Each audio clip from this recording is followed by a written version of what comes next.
В наше время протезировать можно не только конечности ног и рук, но и имплантировать протезы во внутреннюю среду организма, сосуды и суставы.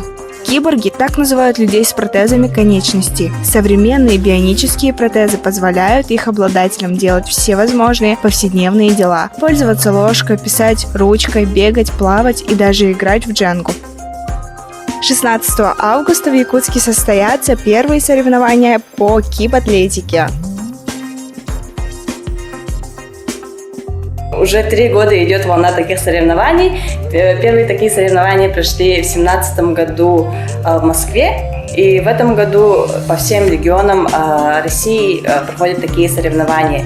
И на Дальнем Востоке наша республика будет первым, кто организует такие соревнования. Данные соревнования проходят для социализации людей, использующих протезы. У нас в этом году будут пробные соревнования, как социальные мероприятия, а с следующего года уже пройдут как полноценные спортивные соревнования и будем привлекать спортсменов из других городов Дальнего Востока.